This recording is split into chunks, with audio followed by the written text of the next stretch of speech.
Bu video ile beraber ben olsam hangi telefonu alırdım serisine yeniden başlıyoruz. Videoya geçmeden bu serinin devamı için videoyu beğenmeyi ve abone olup bildirimleri de açmayı unutmayın. Başlıkta da gördüğünüz gibi bu kez hiç yapılmamış bir içerikle, yani ben olsam hangi ikinci el telefonları alırdım, her fiyat aralığından tek cihaz seçerek kısa kısa inceleyeceğiz. Baktığım zaman şu anda ikinci el fiyatları gerçekten biraz daha alınabilir seviyede diyebilirim. Sıfır cihazların fiyatları inanılmaz artmış durumda. 3000 TL bandında sıfır olarak önerebileceğim gerçekten çok az cihaz var. Ancak 3000 TL bandında ikinci el tarafında halen güncel şartlarda günümüz standartlarında işimizi görebilecek, bence gayet memnun edecek telefonlar da bulunuyor. Şu anda baktığım zaman listede 3000 TL altı, 5000 TL altı, 7000 ile 10000 TL aralığında ve 15000 TL altı olarak 5 farklı kategori belirledik ve bu fiyat aralığından yalnızca 5 telefonu kısa kısa inceleyeceğiz. Şu anda baktığım zaman 15000 TL üstünde genel olarak ikinci el tarafında avantajlı gördüğüm pek fazla model bulunmuyor. Eğer sizin ikinci el tarafında 15000 TL üstünde gerçekten alınabilir gördüğünüz amiral gemisi cihazlar bulabilirseniz yorumlar kısmında yazabilirsiniz. Birlikte fiyatıyla beraber değerlendiririz. Bu listedeki cihazların uzun kullanım testleri, detaylı incelemeleri bulunuyor. Cihazları incelerken kartlar kısmına o videoları da koyacağım. Oradan izleyebilirsiniz. Ve şimdi 3000 TL altı bence en iyi ve en mantıklı olan telefonla incelemeye başlayalım. Tabii ki son bölümde tüm cihazlarla ilgili genel yorumları yapıp değerlendirmeyi de yapacağız. Listemizin ilk sırasında Redmi Note 9S'i görüyoruz. Bu cihazın ekranı 6.67 inç boyutunda IPS LCD panele sahip, 1080x2400 Full HD Plus çözünürlüğünde, 395 ppi piksel yoğunluğunda HDR10'u destekleyen bir ekran Redmi Note 9S'te kullanılmış. Bu ekran parlaklık tarafında biraz zayıf kalıyor. 450 nitlik bir parlaklığı sunabiliyor. Güneş altında kullandığımızda ekranı görme konusunda zorluk yaşayabiliriz. Arka tarafta dörtlü kamera paketine yer verilen Redmi Note 9S'in ana kamerası 48 megapiksel çözünürlüğünde, f1.79 diyafram açıklığında, HDR, portre modu ve yapay zeka destekli bir ana kamera bizleri karşılıyor. Yardımcı kameralarımıza baktığımızda 8 megapiksel f2.2 diyafram açıklığında ekstra geniş açı, 3. kamera 5 megapiksel f2.4 makro çekim, son olarak 4. kameramızda 2 megapiksellik derinlik algılama kamerası. Ön kameraya geçtiğimiz zaman 16 megapiksel f2.48 diyaframa sahip, HDR ve portre modu destekli bir kamera bizleri karşılıyor. Video çekim konusunda ise arka kamerayla 4K 30 FPS'e kadar video çekim imkanı sunan Note 9S, EIS desteğini de bünyesinde barındırıyor. Ön kamerayla ise 1080p Full HD'de 30 FPS videolar çekebiliyoruz. Donanım kısmında Snapdragon 720G işlemcisi Redmi Note 9S'te kullanılmış. Bu işlemciye 4 GB'lık RAM eşlik ediyor. Bunun yanında depolama tarafında ise 64 GB'lık bir alanla geliyor. Note 9S batarya tarafında 18 Watt hızlı şarj desteğine ve 5000 mAh'lik bir bataryaya sahip. Gerçekten Redmi Note 9S'in fiyatını hak eden gayet başarılı bir bataryasının olduğunu söyleyebilirim. Malzeme yapısı olarak arka kapağımızda cam ve çerçevelerimizde ise plastik bir yapı kullanılmış. Note 9S'te güvenlik seçeneği olarak yan tarafa konumlandırılan parmak izi okuyucu ve yüz tanıma özelliği bulunuyor. Yazılım tarafında Android 10 ve MIUI 11 ile gelen Redmi Note 9S MIUI 12 güncellemesini de aldı. 6 GB RAM, 128 GB depolama ile gelen modelini 2500 TL bandında bulabiliyoruz. Listemizin ikinci sırasına geçtiğimizde iPhone 8'i görüyoruz. Bu cihazın güncel testlerini yaptık. Kartlar kısmından o videoya ulaşabilirsiniz. 4.7 inç HD Plus çözünürlük ve 326 ppi piksel yoğunluğuna sahip olan bu ekranımız DCI-P3 renk uzayının %100'ünü kapsıyor. Bunun yanında True Tone'u da destekleyen bu ekran kalite olarak küçük bir ekran olmasına rağmen kötü bir deneyim vermiyor. İşlemci kısmında da A11 Bionic yongasını görürken 2 GB RAM ve 64 GB'dan 256 GB'a kadar seçenekler sunulmuş durumda. Şu anlık ortalama fiyatının da 3200 TL bandında olduğunu belirteyim. Kamera kısmında 12 megapiksel f1.8 diyafram açıklığında optik imaj sabitleyiciyle çok kaliteli bir kamera ile karşılaşıyoruz.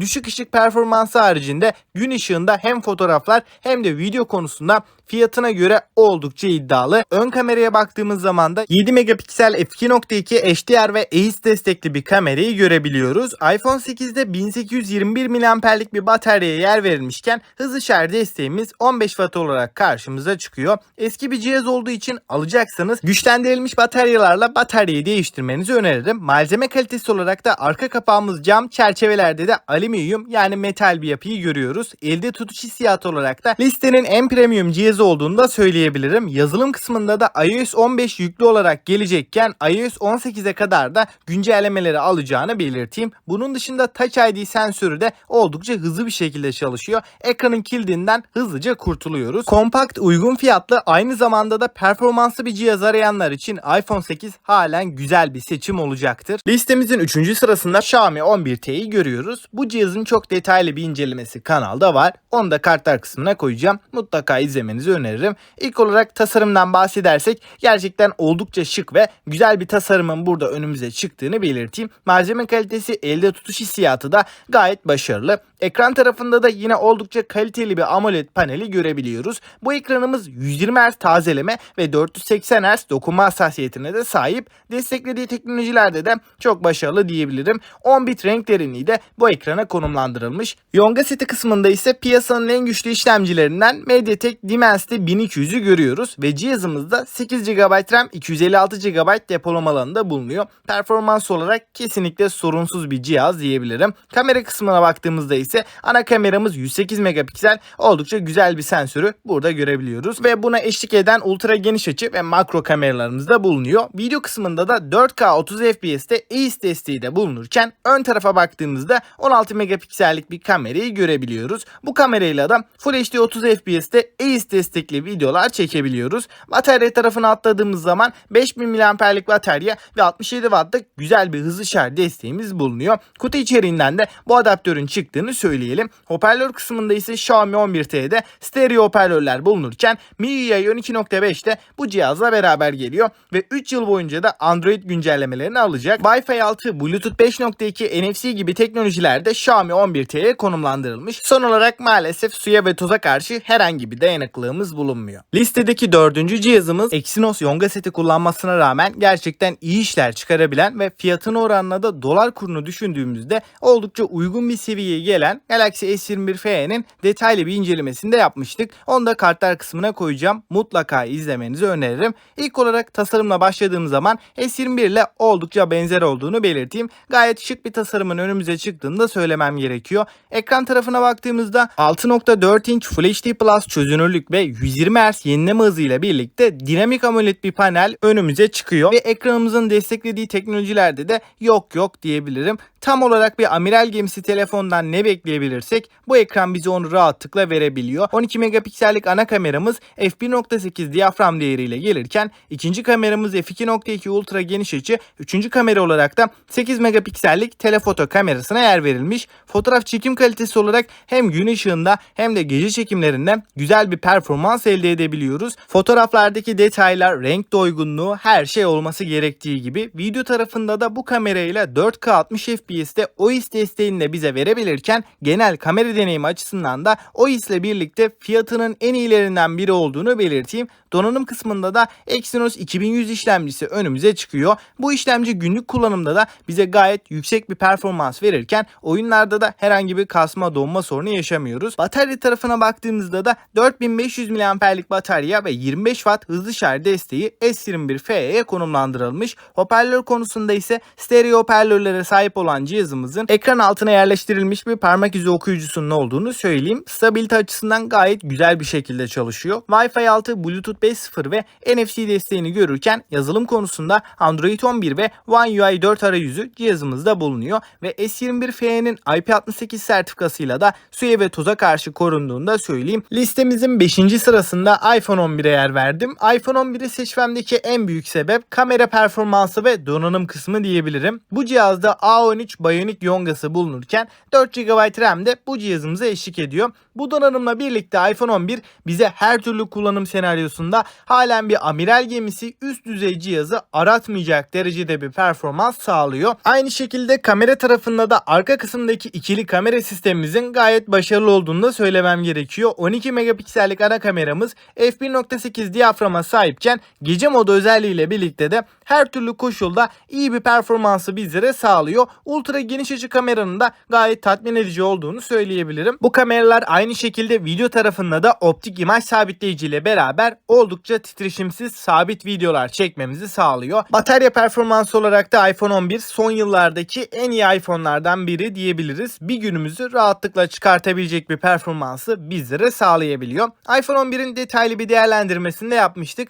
Kanalda o videoyu da bulabilirsiniz. Evet dostlar, listeyi gördünüz. Hem kendi kullanım alanıma göre hem de genel kullanıcılar için bence gayet mantıklı, güzel bir liste oluşturduğumuzu düşünüyorum. Açıkçası eğer 3000 TL bandında bir bütçem olsaydı kesinlikle sıfır bir telefon almazdım. Bu noktada ikinci el tarafında Redmi Note 9S çok mantıklı bir tercih olarak önümüze çıkıyor. Hem kamera tarafında hem batarya kısmında hem de işlemci performansı olarak bu fiyat bandında alabileceğiniz en performanslı, en dengeli cihazlardan biri. Her yönüyle Redmi Note 9S'in genel bir kullanıcının ihtiyaçlarını fazlasıyla karşılayacağını düşünüyorum. 5000 TL altındaki önerimize geçersek iPhone 8 burada bence en iyi telefon olarak önümüze çıkıyor. Neden diye soracak olursanız, evet, ekran boyutu, ekran kalitesi düşük seviyede gibi gözükebilir. Ancak performans olarak kamera yetenekleriyle gerçekten muazzam bir cihaz. Burada yazılım güncelleme desteğiyle birlikte de iPhone 8 bu fiyat bandında uzun ömürlük açısından da en mantıklı, en iyi cihazlardan biri. Kamera tarafında 4K 60 FPS'te OIS destekli çekimler yapabilmemiz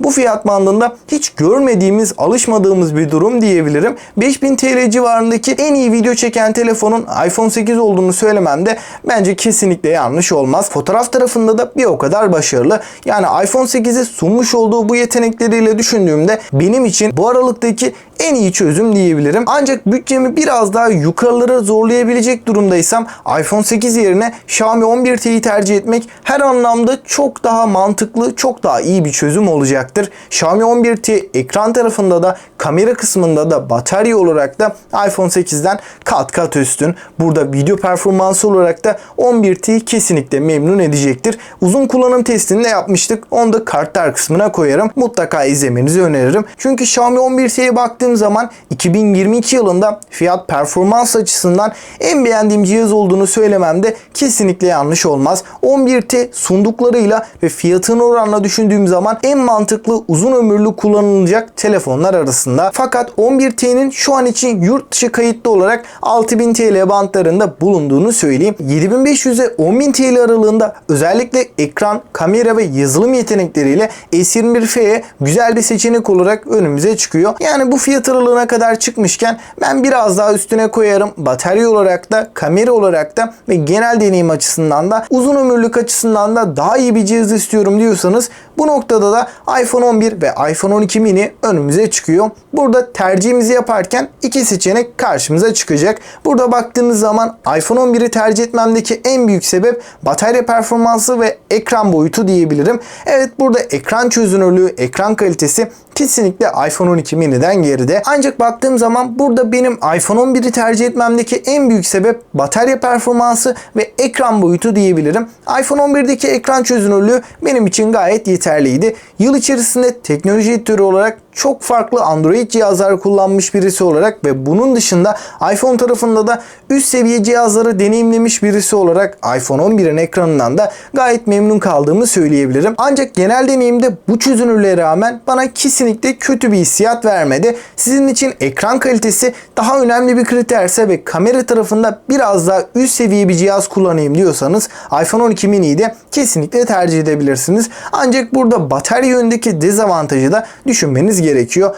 iPhone 12 mini ortalamada 5-6 saat civarı ekran süresi veren bir telefon. Bunu göz önünde bulundurmanız gerekiyor. Yani kullanım alanınıza göre tercihinizi o yönde yapabilirsiniz. Evet dostlar, bu videoda sizlerle beraber ben olsam ikinci elde hangi telefonları alırdım bunun hakkında konuştuk. Ayrıca bu telefonlardan sıfır olarak halen satılanların güncel linklerini de açıklamalar ve yorumlar kısmına koyacağım. Oradan da güncel fiyatlara bakabilirsiniz. Ve büyük ihtimalle bir aksilik olmazsa bir sonraki hafta sıfır telefonların güncel fiyatlarını baz alan ben olsam hangi telefonu alırdım serisinin yeni videosu da gelecek. Onu da kaçırmamak için abone olup bildirimleri de açmayı unutmayın. Bir sonraki video kadar kendinize iyi bakın ve hoşça kalın.